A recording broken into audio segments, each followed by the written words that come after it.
well, I guess Borderlands is just dead. You know? We're not gonna get Borderlands 1, 2, or even the pre-sequel. Pre-sequel was kind of pushing into that Borderlands 3, 4 woke weirdness. But, you know, I still enjoyed that game a lot. We're not gonna get anything like those games ever again, I don't think. Because everything's always gotta be bigger, better, costs more money than before. That just is raising the prices of everything, man. And we don't need it. Just make good stories and you don't really have to change much. I don't know, man. Randy Pitchford said some dumb shit.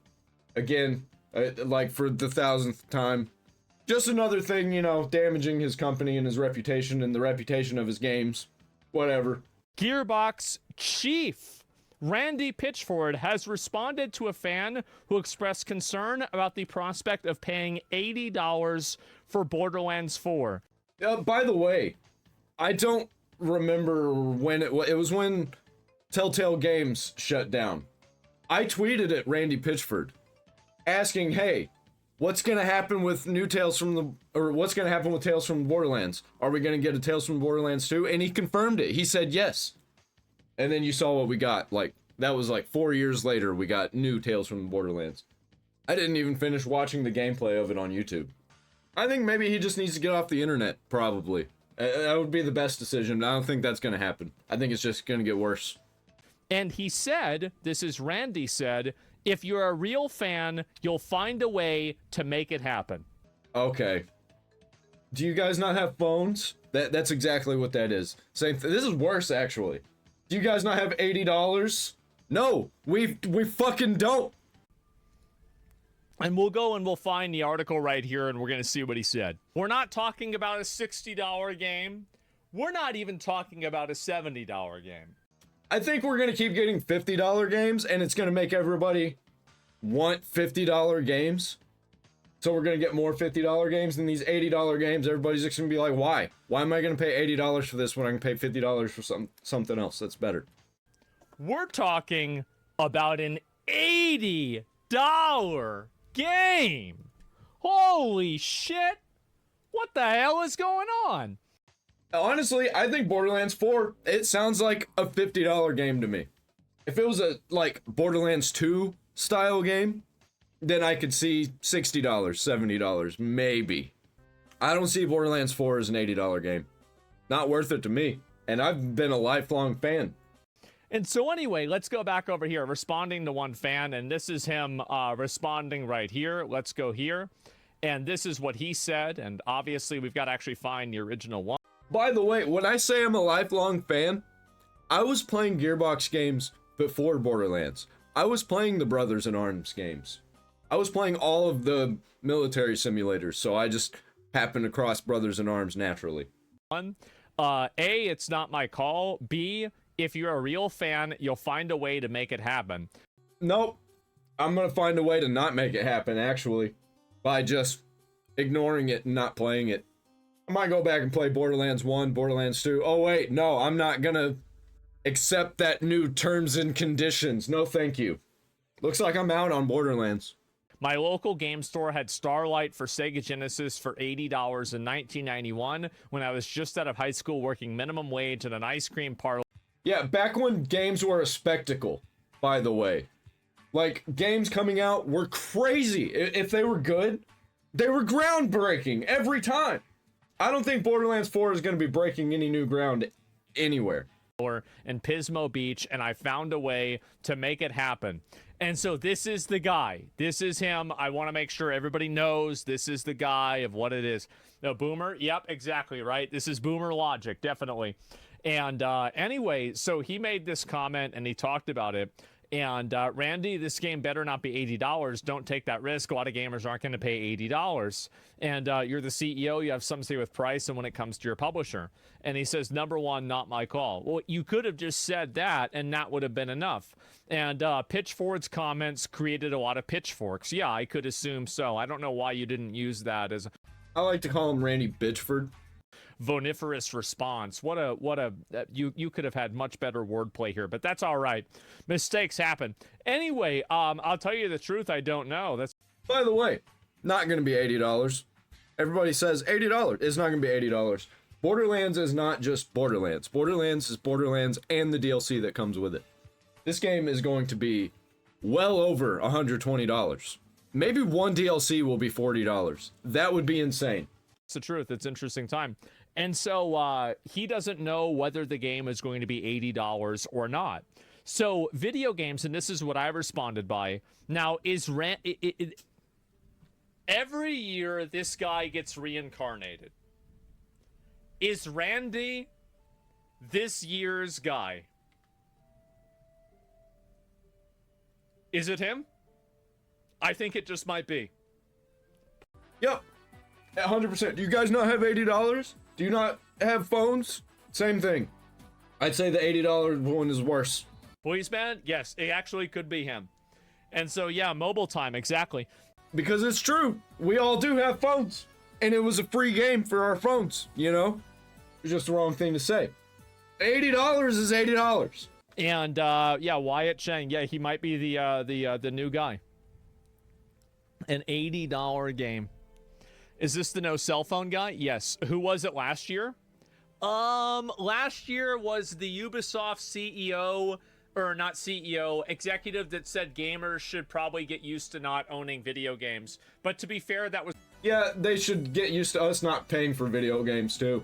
It was also a, it was a it was clipped in a way that was unfair, right? It being a quadruple A game. Yeah, the quadruple A game was the problem. Not even the not owning games, because I'm never gonna buy a quadruple A game. Ever. Not happening. Because that's just made up. Really, triple A is made up. Because all games should be double A. They should be what we consider as double A. That should be the triple A space. Thought that was unfair. So anyway, I said this. I responded. I said the funny thing is this is true for many game franchises. Final Fantasy, From Software, Baldur's Gate, but I don't think this is true for Borderlands. After watching all of the trailers and gameplay footage, I just don't see how another mediocre millennial humor looter shooter is worth $80. Are people going to spend $80 for Borderlands 4? Yes. It's not even millennial humor. Because if it was millennial humor, that would get people like me and people in my demographic.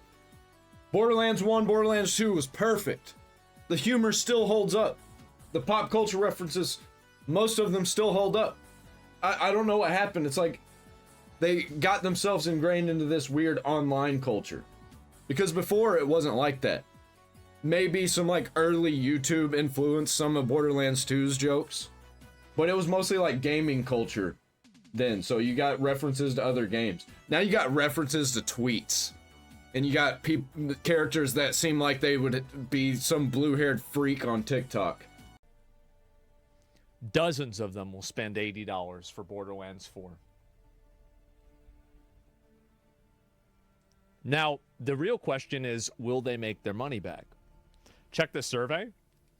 Well, no, I don't check surveys. Surveys don't matter. Oh, okay. Well, he says, will they make their money back? That's not even the question. The question is, will they make the profit that they're looking for?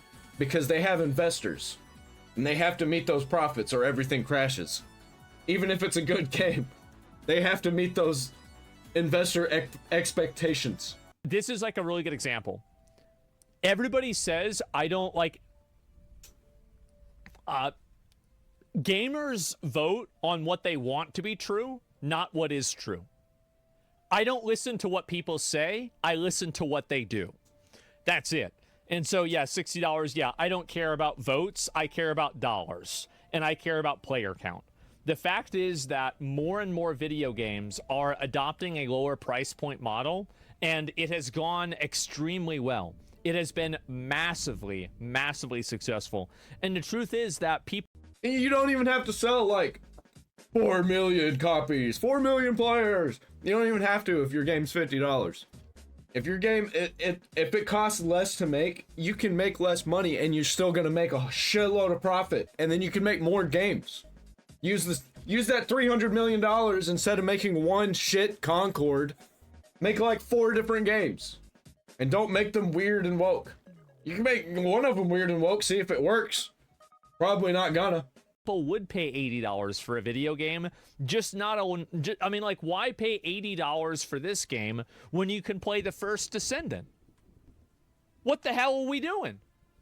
Yeah, and you're gonna pay $80 for this game, and then in the hub part, it's gonna be like, hey, there's this area that you can't access because you need the DLC, and it's gonna just shove it in your face all the time, and you're gonna have to pay $120 plus.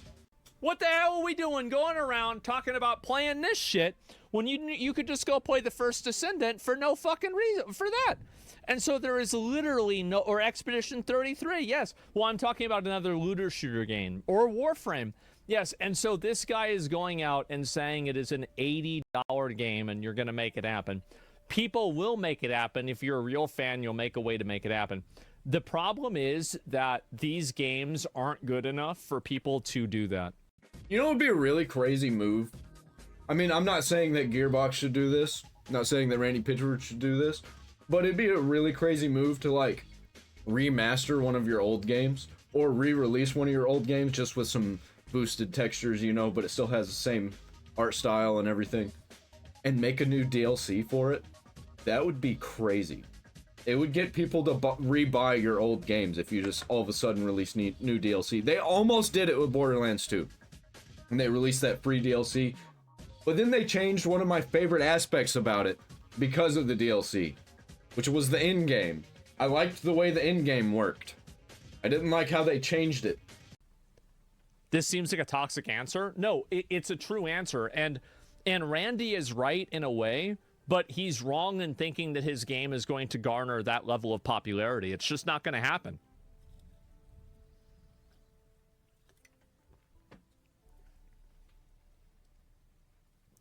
Every other game, it is toxic, to be honest. Yeah, I don't really care. I mean, like, I don't think it's a big deal to say this, but, like, I wonder how much this game cost to make.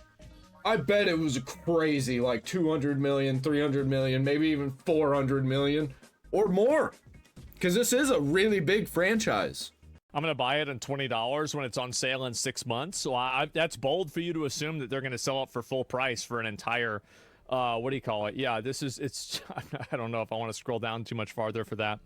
But anyway, Borderlands was niche, so it's going to flop. I hope that it turns out exactly how I want it, but I don't think it's gonna. I really don't, and I'm definitely not paying $80. Even if it does turn out to be what I want, I'm not paying $80 for a video game.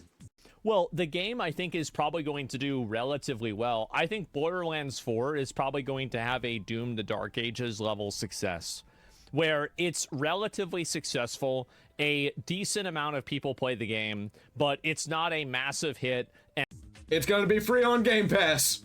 Most likely, that's where they're going to get most of their players and most of their numbers. And it's not a breakout success.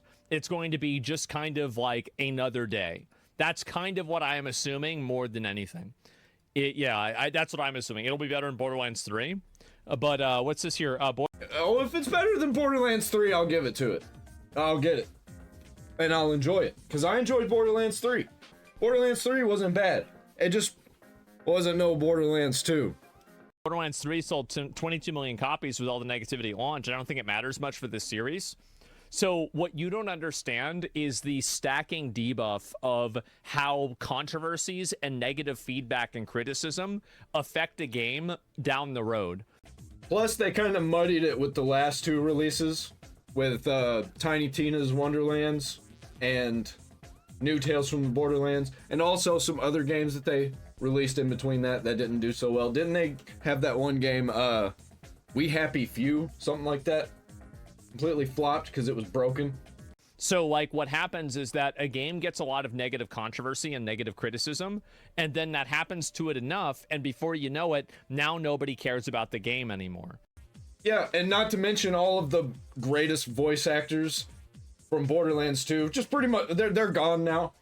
Claptrap's gone. Handsome Jack's voice actor gone. So many people gone. Killed off a bunch of people's favorite characters. Did some weird story moves. Just bad decision after bad decision. Like infighting, like actual fist fights between Randy Pitchford and, what's his name? Troy Baker? Was it Troy Baker that he got into a fist fight with, or was it the other guy? And that's the issue that happens with a lot of these studios, is that immediately it doesn't have an effect. And like, for example, like look at Shadowlands. So Battle for Azeroth was a pretty shitty expansion in a lot of ways. And because of I don't know nothing about World of Warcraft.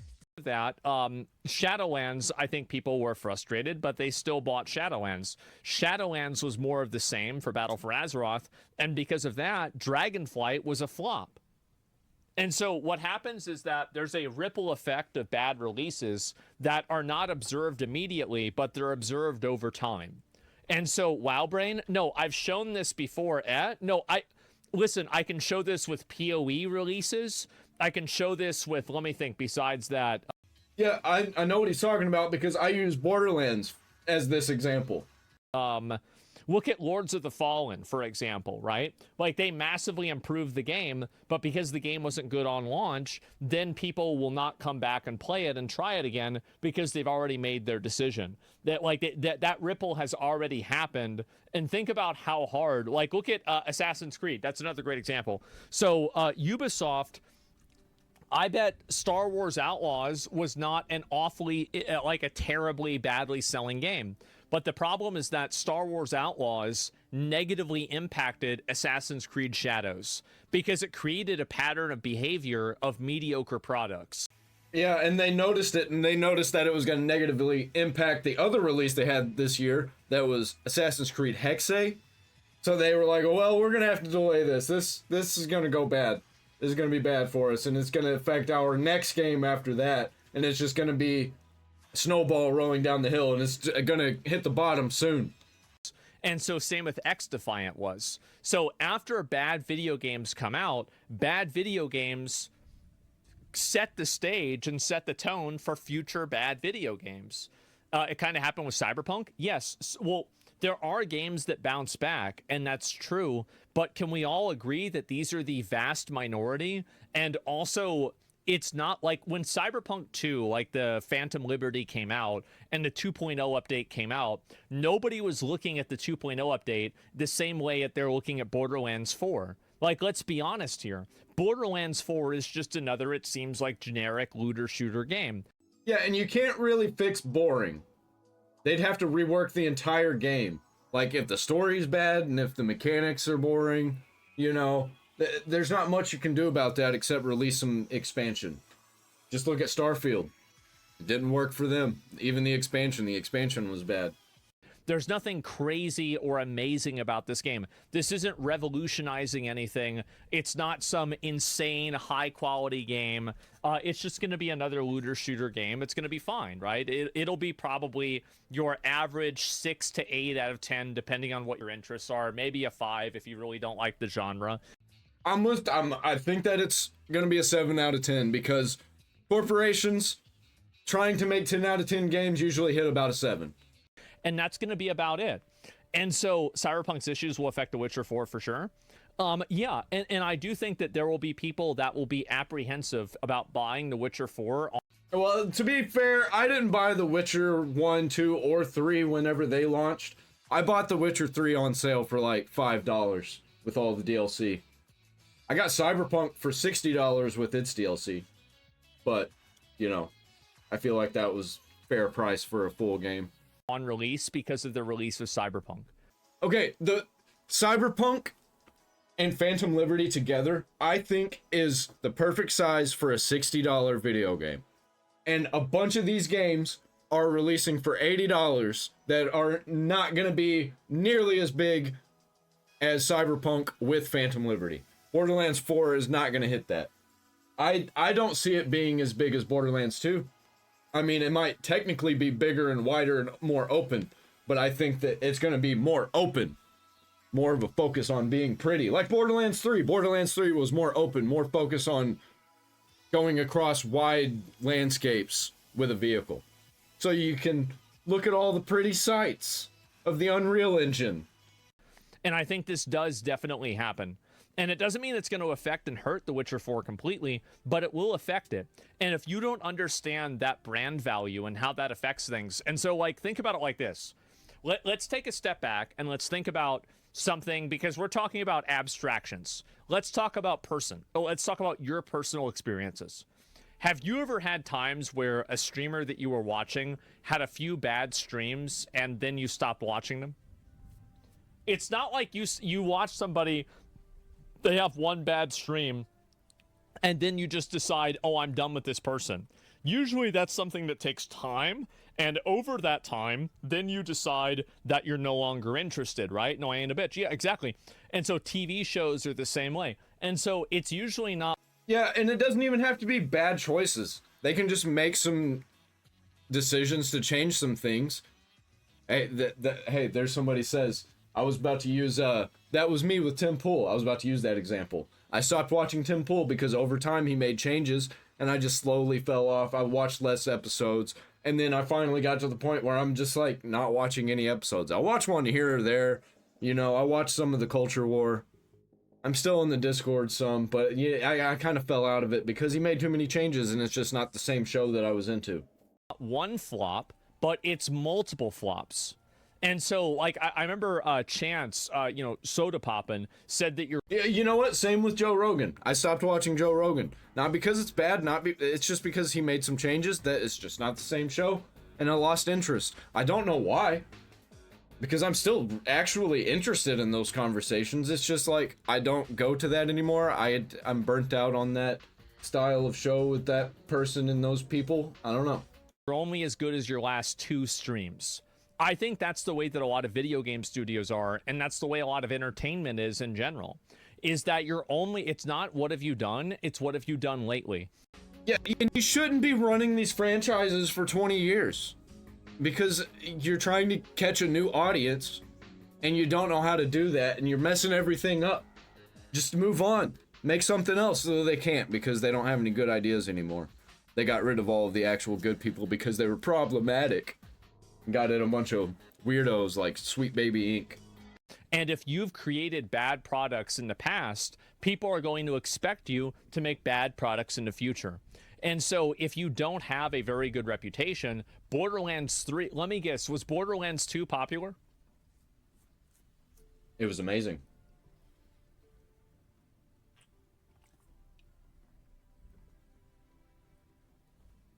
Extremely. So Borderlands 3 also sold extremely well, logically, right? Borderlands 3 probably wasn't as popular as Borderlands 2, maybe. And so... yeah, and they didn't even finish it. It's still... They didn't finish it. They didn't finish the pre-sequel either. The pre-sequel... People missed that. The pre-sequel was supposed to have 4 DLC. It was supposed to have 2 characters, which they did the characters. They just didn't complete the DLC. They never finished it. And they just went on and did Borderlands 3. Didn't finish that either. Did they finally ever finish it? No, I don't think they did. They didn't add like any new characters. They didn't add a bunch of DLC like Borderlands 2 did with the like mini DLC. Yeah, I don't know what was with that. Is that accurate? 3 was great. Was 3 also good? I don't know. And so yeah, think about like Halo. I think Halo is a great example. Like Halo probably has gone downhill every installment of Halo. And I think that's it. 3 was woke slop. 3 was ass. 3 was bad. A lot of people don't really like 3. Talking about Borderlands, not Halo 3. Because Halo 3 was amazing. And so that's the way that video games work, is that it's not about one bad patch or one bad game. It's about multiple bad games and the ripple effect of that behavior. And it doesn't even have to be multiple bad games. It could just be multiple alright games with some bad decisions. You can change one thing in a game that's really good in a sequel that everybody really liked, and it can make everybody fall off just because that one mechanic that you removed. That's what happens. Or added. And that's the issue, and this is what I think Randy doesn't understand. Is that he is coming into a market that right now in 1991, whenever he bought whatever video game he's talking about, that doesn't matter because there was only 7 other video games on the market. A big problem that I've noticed with Borderlands 4, I think that they're bloating the mechanics a little bit, because you got that gliding mechanic and you got a grappling hook. What else did they add? What other mechanics did they add? There might be too many things in it. Too many different things. Oh, we're gonna allow you to play how you want. It's an RPG. Well, I want the play how you want to be character based, not world based. in a Borderlands game. Like it used to be. Now there's 7,000 other video games on the market. And so you're competing in a market that's much more challenging, and you have to deliver a product that's much higher quality. And if you can't deliver that product that's higher quality, and you can't compete in that market, then you lose. Or, you know, make something smaller that doesn't cost as much money. That's all there is to it. So it's compounding. Yes, it's compounding. And streamers have this happen too. How many streamers do you know that have done the exact same formula for years, and for a while they were really popular, and then the formula got stale, and then they lost popularity? WoW streamers? Yes, exactly, right? Yeah, the public has ADHD. They have squirrel-like attention span, and I'm one of them. And that's it. Fair. Yeah, a lot of people. And so, like, and I even think about this for myself. I'm like, oh, okay, I need to be doing, like, I've always got new ideas of, like, ways to, like, kind of spice things up to make. Yeah, eventually Asmongold will fall off. I think he'll always be doing well. Maybe he'll even do better than he is now. I don't think he's going to fall off anytime soon. I think he's on a fast track to becoming one of the biggest celebrities of all time, actually. Might even be bigger than Mr. Beast. Make things more exciting. That way people can, you know, like have something new to look at, something new to watch, etc. And that's what matters the most. You know, bro, we only watch you. That's actually true. A lot of my viewers do only watch me. Like, I don't, like, I have some overlap with other people. Of course I do. But with most people, I do not. Like, I have my viewers, and all the people that only watch Asmongold, probably 95% of them, eventually won't watch Asmongold anymore. Because I bet before Asmongold, they watched somebody else exclusively. Because I do the same thing. That's it. And really, there's nobody else really, I mean, like, that's even, like, I mean, Kai obviously is really popular, right? And there's, like, a couple of other people, but, like, it's at least in my circle that streams and around my time slot. There's really nobody that's even, like, really that close. And I think that's it. And the reason why, honestly, is because of YouTube. It's because of YouTube and other platforms. That's the big reason. And you know, I gotta do more. I gotta do more stuff on Instagram. That's the other thing. We gotta do more on Instagram and get to work over there. I was having some issues with Instagram. I'm gonna have to figure some stuff out and get back to that. Which I do have Instagram. I got pretty much every social media platform. I've also got t-shirts if you want to buy one down there in the description. But man, Borderlands 4. I think I'm out on it. I think we'll see. We'll see. I'm not paying $80 for it. 100%, that's not happening. I might pay 50 if it's going to be like an 8 out of 10. If it's better than Borderlands 3, I'll pay 50 for it. If it's not as good as Borderlands 3, but it's almost there, then I'll pay 20 for it. Hopefully it's good enough for me to buy it all. That's all I got. I'm out.